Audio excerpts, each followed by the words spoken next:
Hello, friends. Welcome back to the Ask a Friend series in the Simplified Parenting and Emotionally Healthy Child podcast show. And I'm your host, Suhasini from Mommy Show Musings.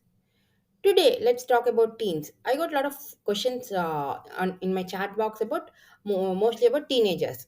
So that is the reason why I thought we can discuss a little bit about teenagers today. If you ask parents of teenagers, they would say that managing their teenagers is the most difficult time of their parenting. They even say that terrible tools were much better when compared to now. Why is it like that? Why do parents feel so stressed about their teenagers? Why that connection and warmth are not there between the parents and the teenagers? Have you ever given a thought to it? Teenagers, in case if you are listening to this podcast, you can maybe answer all these questions which are nagging your parents' mind. Are you there? Or the parents of older kids, you can also tell us why you felt that teen, parenting during that your child's teenage years is the most difficult task. Okay, let me address it. During adolescence, the teenager's body and mind grow at a rapid pace. There are physical, emotional, behavioral changes, everything happening at the same moment. And your little small boy, who is very sweet till that time, is getting lost amidst all these changes. Their cortex, the area in which is responsible for managing all the emotions and making sound decisions, is still developing.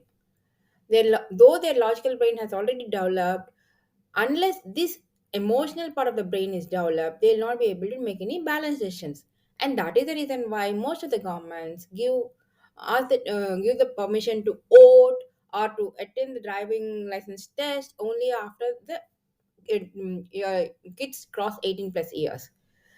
That because since their emotional brain is still not yet fully developed, they face challenges in managing their emotions, and they are quick to make some rash decisions, which might have a long-term impact on their future life.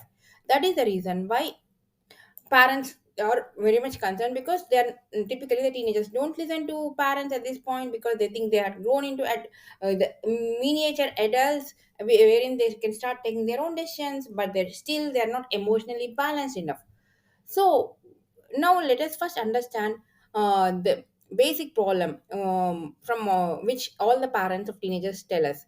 That is, they keep asking me why my teenager is so angry. He's like angry man all the time. He's like walking volcano, ready to burst at any point of time. So many comments keep coming in my inbox.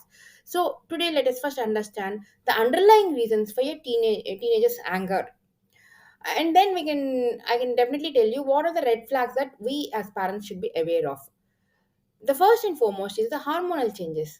We all know that during adolescence is the time when the testosterone or the estrogen hormone will start getting produced in the physical body, and that not only that, there are so many other hormones that that start generating after the kid enters into their puberty stage. And that is the reason why they'll have a lot of mood swings, and they don't even know why they're getting angry, why they're getting basically feeling sad or why they're becoming anxious.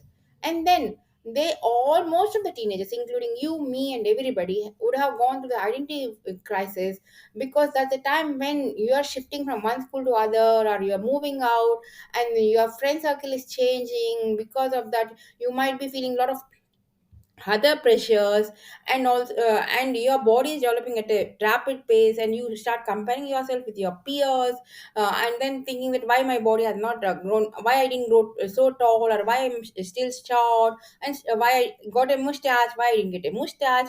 My friends breasts are developing, but whereas mine are not developing. Lot of other these worries and tensions will be there in the teenagers mind, and that is the reason why their self confidence levels also will start dropping down. And on top of it, today's social media is putting in all the more pressure on them to look worthy of those Instagram pictures, or do a beautiful TikTok video and stuff like that. So no wonder their self-confidence levels are getting eroded. They don't know what to do. They cannot express it to their parents, all their fears and anxieties, isn't it? On top of it, the academic pressure, teenager, the moment they enter into the teenage, that's the time when they need to give their 10th class exam, then they need to prepare for their college, finish their plus one and plus two, where the syllabus is increasing, the difficulty of the subjects is increasing, all the academic stress.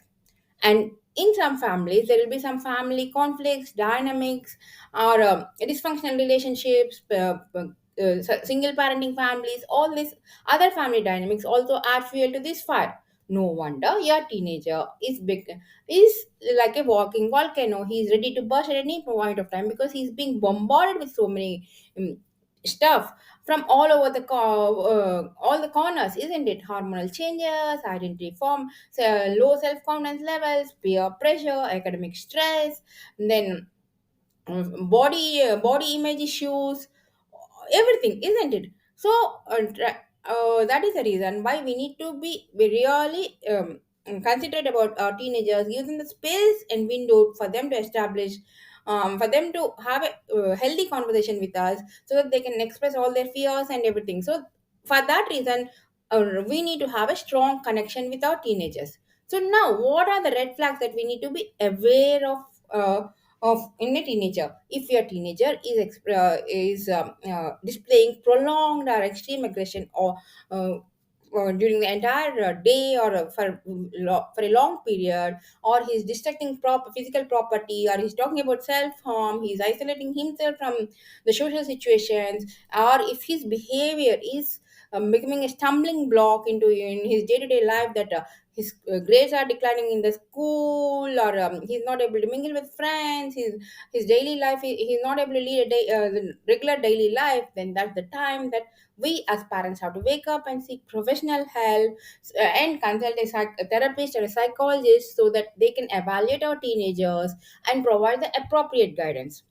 I hope you like today's topic, though it is, very lengthy topic. I try to cover it up in this short 7 minutes time. But there is a very detailed blog post on my website which you can definitely refer to, and I'll provide the link for that in my show notes. Thank you, guys. Have a wonderful time. Bye bye.